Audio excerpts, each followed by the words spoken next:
Hi everyone. ಇವತ್ತು ನಾನು ನಿಮಗೆ ತುಂಬ ಟೇಸ್ಟಿ ಆ್ಯಂಡ್ ಈಸಿಯಾಗಿ ಮಾಡೋ ಪಾಲಕ್ ಪಪ್ಪು ರೆಸಿಪಿ ಹೇಳ್ಕೊಡ್ತೀನಿ.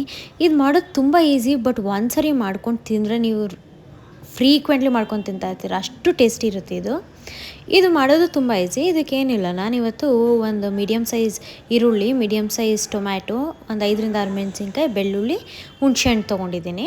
ಆಮೇಲೆ 1 ಕಪ್ ತೊಗರಿಬೇಳೆ ತೊಗೊಂಡಿದ್ದೀನಿ. 1 ಕಪ್ ತೊಗರಿಬೇಳೆನ ನೀರಲ್ಲಿ ಚೆನ್ನಾಗಿ ತೊಳೆದು ಕುಕ್ಕರಲ್ಲಿ ಹಾಕ್ಕೊತಾ ಇದ್ದೀನಿ. ಇವಾಗ ಇದ್ರ ಜೊತೆಗೆ ನಾನು ಸ್ವಲ್ಪ ಮೆಣಸಿನ್ಕಾಯಿ, ಆಮೇಲೆ ಪಾಲಕ್ನ ಒಂದು ಅರ್ಧ ಕಟ್ಟು ಇಲ್ಲ ಚಿಕ್ಕದು 1 ಕಟ್ಟು ಅದನ್ನ ಚಿಕ್ಕದಾಗಿ ಹೆಚ್ಕೊಂಡು ಅದನ್ನ ಕೂಡ ಹಾಕ್ಕೊತಾ ಇದ್ದೀನಿ. ಈಗ ಅದ್ರ ಜೊತೆಗೆ ಒಂದು ಈರುಳ್ಳಿ, ಒಂದು ಟೊಮ್ಯಾಟೊ, ಹಾಗೂ ಸ್ವಲ್ಪ 5-6 ಬೆಳ್ಳುಳ್ಳಿ, ಆಮೇಲೆ ಹುಣಸೆಹಣ್ಣು, ಮೆಂತೆಕಾಳು ಒಂದು 10-12 ಮೆಂತೆಕಾಳು, ರುಚಿಗೆ ತಕ್ಕಷ್ಟು ಉಪ್ಪು, ಸ್ವಲ್ಪ ಚುಟಿಕೆಯಷ್ಟು ಅರಿಶಿನ, ಆಮೇಲೆ ಜೀರಿಗೆ, ಒಂದು 1/4 ಸ್ಪೂನ್ ಜೀರಿಗೆ ಹಾಕಿಬಿಟ್ಟು ಒಂದು ಸ್ಪೂನ್ ಎಣ್ಣೆ ಹಾಕಿ, ಈಗ 1 ಕಪ್ ಬೇಳೆಗೆ ನಾನಿಲ್ಲಿ 4 ಕಪ್ ನೀರು ಹಾಕ್ಕೊಂಡಿದ್ದೀನಿ.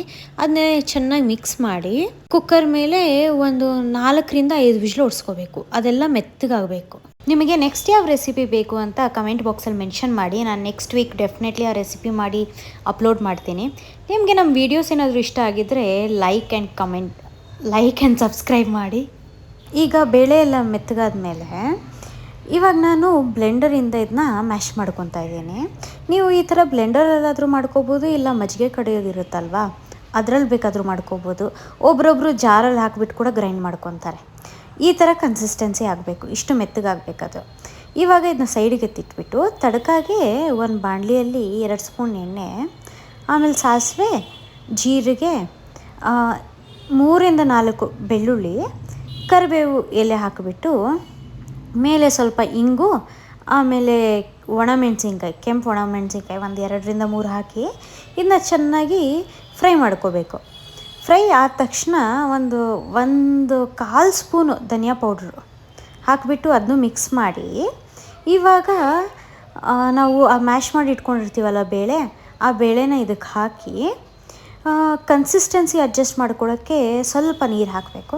ನಾನಿಲ್ಲಿ ಇವತ್ತು ಒಂದು ಅರ್ಧ ಕಪ್ಪಷ್ಟು ನೀರು ಹಾಕಿದ್ದೀನಿ ಅಷ್ಟೇ.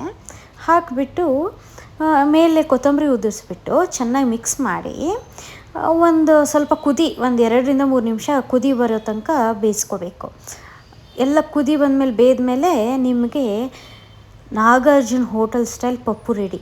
ಇದು ಎಷ್ಟು ಟೇಸ್ಟಿ ಇರುತ್ತೆ ಅಂದರೆ ನೀವು ಒಂದು ಸರಿ ಮಾಡ್ಕೊಂಡು ತಿಂದರೆ ಡೆಫಿನೆಟ್ಲಿ ಮತ್ತೆ ಮಾಡ್ಕೊಂಡು ತಿಂತೀರಿ.